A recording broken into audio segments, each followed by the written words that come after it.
I'm flying to London first thing tomorrow, so I'm leaving at 7 a.m. and I should be getting into London at 7 a.m. because of the 1 hour time difference. So the reason I'm going to London, well, the first one is that I have been working on a project for the past year, which I honestly cannot wait to share with you. I have been vlogging the entire experience and I'm so excited for you to see, and I hope you will enjoy the outcome. This is something that should be launching in, I want to say, the next couple of months, and I'm going to London to shoot the final campaign, and that's going to be on Monday. And since I'm going to be there for that, I thought I could also catch up with my friend Wen, who lives in London. She is someone that you might know from Instagram. She also used to do YouTube, which she doesn't do anymore. And then over the course of the next week or the next few days, I will spend a lot more time with you guys. We'll, of course, have to go window shopping. I don't really have anything specific on my personal wish list, but when in London, you cannot skip the stores. I do think that London has some of the best stores and really just the best shopping. They have the biggest variety of pieces. I just really love shopping in London. Of course, the Row is on my list of places to visit. Loro Piana has just recently come out with a new bag, which I feel some of you might be interested in. So I definitely want to give that a look. We'll, of course, have to stop by Chanel just because Wen loves Chanel. So that's a store that we'll definitely pass by. And if I can vlog, if there are any pieces that I feel are worth your time, I'll make sure to include those too.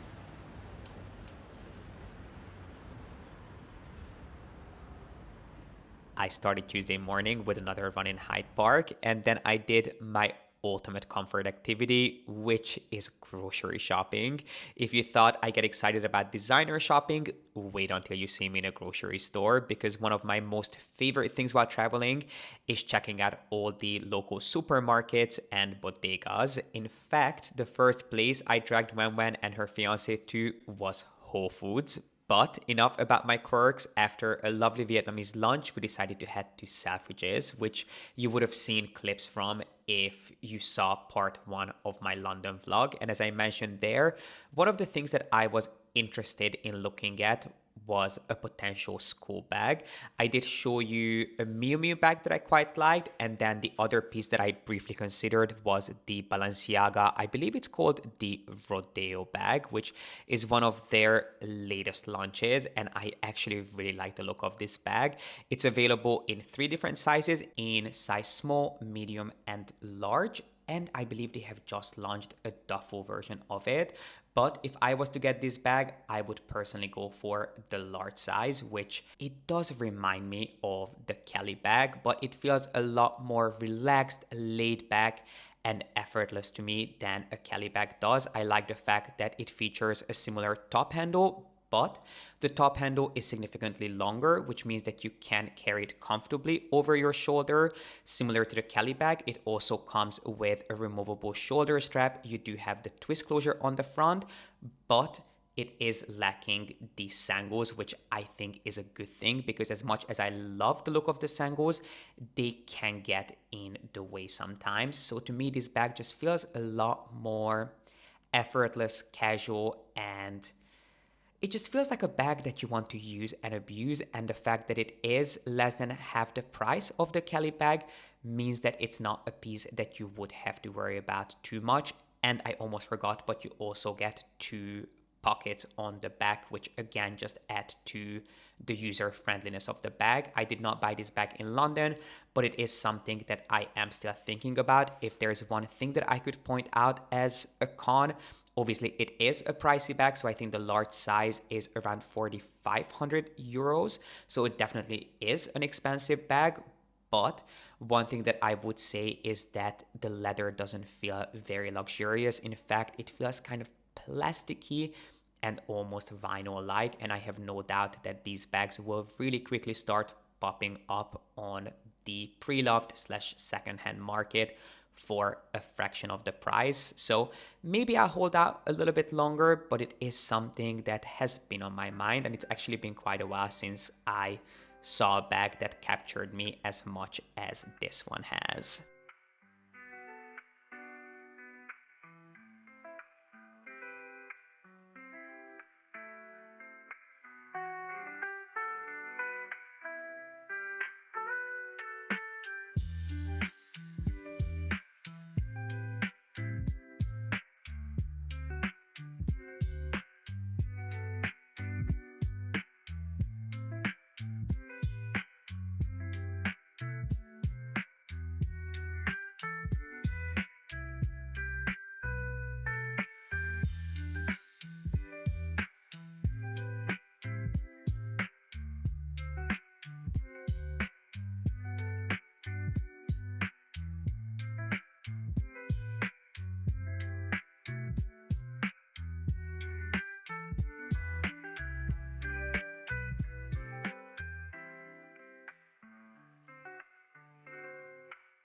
And speaking of pieces I've been fixated on, who remembers me talking about the Hugo slip-ons from the Row, which have really quickly become a cult favorite, and the Row is actually carrying them over for the next season. Now, as much as I wanted to love these, I found them really uncomfortable, as I do most of the Row shoes. This one I felt had no grip, and my feet just kept slipping out of them. Not to mention that I don't think I have that too cool to care aesthetic that is required to pull these shoes off.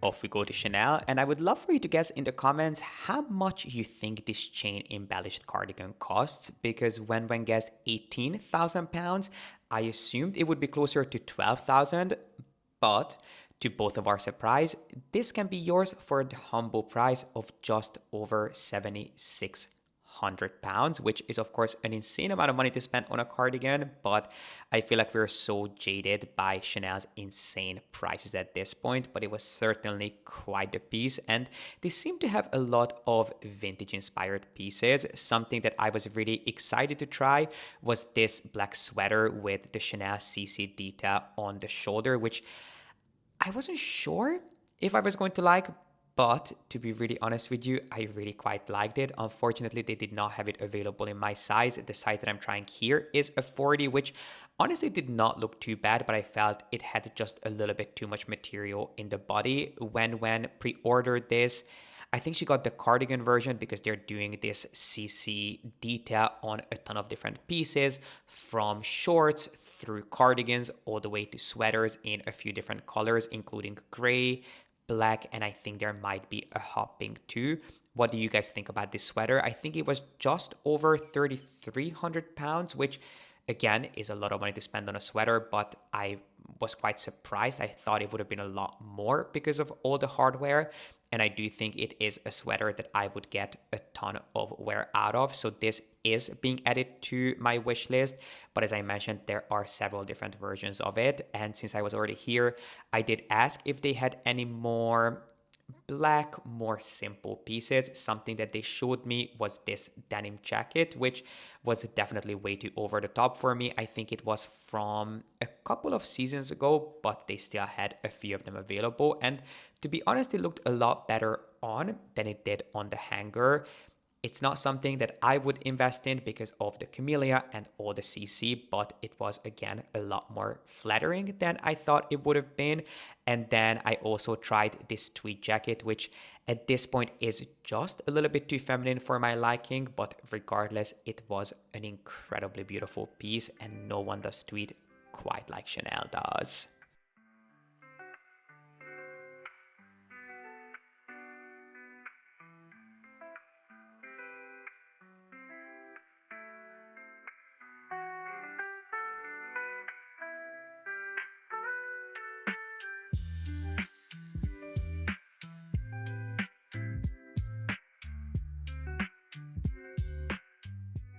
I unfortunately could not take any videos of these bags, but to my surprise, Chanel actually had quite a few bags available with a so black finish, including the classic flap, which is just one of my favorite takes on this bag. At this point, I'm really not blown away by classic flaps unless they are in a unique finish like tweed, or if they come with a so black hardware. This is a bag that Chanel offered many years ago, but I feel like it's been quite a while, so when I saw this on display, I was really pleasantly surprised. So if you are looking to add a classic flap to your collection, this is really quite a special take on it, but it is significantly more expensive than a Chanel classic flap would be with just regular gold or silver hardware. If you're a fan of the Picotin from Hermes, but you find them just overpriced for how basic they are, I think you would really enjoy the Rose Small Park Tote, which I think is just as easy to style and use as the Picotin, yet it feels slightly more refined. The same, however, cannot be said about their latest take on the Margot East-West clutch, which, look, does it look great in an editorial picture? Sure. But if you're actually going to carry this bag, I think it will not only be uncomfortable to hold, but I think it can also feel slightly comical. And speaking of the road, I cannot go to London without passing by their store, which was an amazing experience as always, even though they really did not have too much newness for me to explore. However, I did get a chance to see their latest iteration of the banana bag called the Caden in nylon, which honestly looks virtually identical to the Uniqlo bin bag, which I love, but that bag doesn't cost over, I think it was over £1,000. So for me, this was an immediate skip. One thing I will never skip, however, is trying on their newest pleated trousers. Sadly, they did not have any of the men's styles available in my size, so instead they showed me the Paris pants, I believe these were called, which are not only pleated in the front, but they also have a triple pleat going on the side, which makes them super flowy. Personally, it's not something I would wear, but if you're looking for a show-stopping piece, but something that also feels timeless and not over the top, but you can definitely tell that it is a beautifully tailored and incredibly crafted piece, this might be something that you want to try.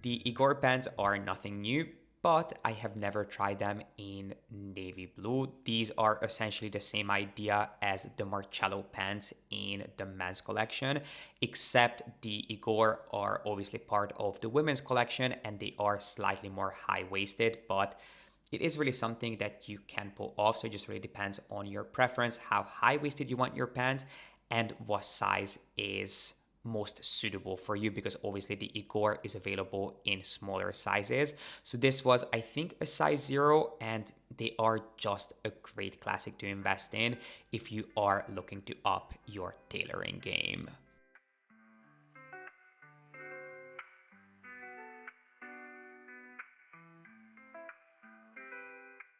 Next on my agenda was checking out Loro Piana's latest bag launch, the Loom bag. This is a bag that we first got a sneak peek of, I want to say late last year, but it has only just started hitting stores. It's currently only available in one size, in size 32, but I believe it's scheduled to launch in a larger size as part of the men's travel collection later this year.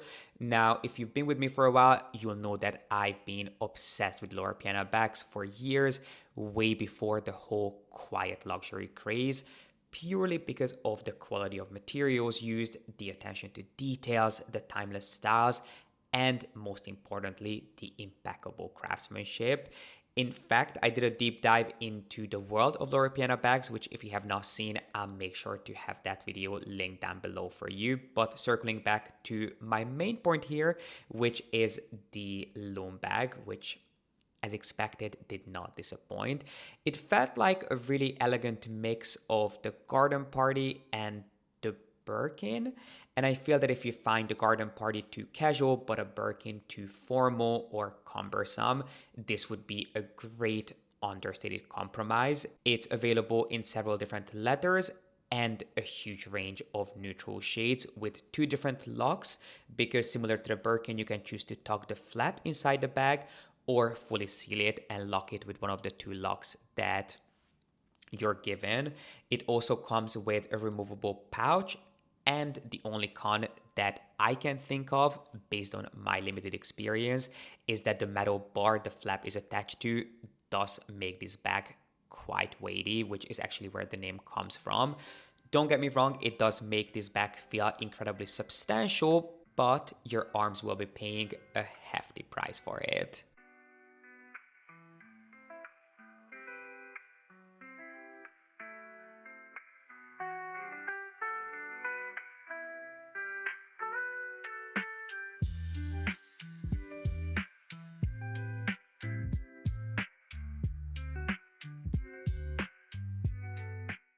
I don't want to go into too much detail on Boucheron here because, as requested, I am working on an in-depth brand review, but I did quickly want to show you two mesmerizing pieces of high jewelry, starting with this 201,000 pound ring. I just love the fact that they had to include that one at the end and they did not make it an even 200k. Anyway, I naively thought that the aquamarine was set in glass, but as it turns out, the body of the ring is made of an actual stone as well.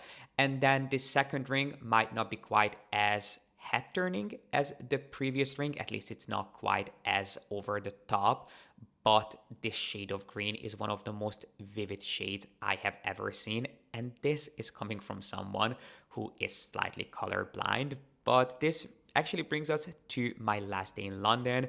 We started the day with Soul Cycle, and then we went on a tiny little hike, or walk I should say, in Hampstead on this incredible property that once belonged to a mansion that people still live in, but a chunk of the gardens had been gifted to the public. It is genuinely one of the most beautiful parks to roam around in, and I couldn't have asked for a better ending to my trip. I want to say a big thank you to you guys for joining me on this adventure, and I'm excited to see you back here with some special unboxings I know you will not want to miss. So if you haven't, make sure to give this video a thumbs up and subscribe if you haven't done so yet, and I will see you back here with a new video really, really soon.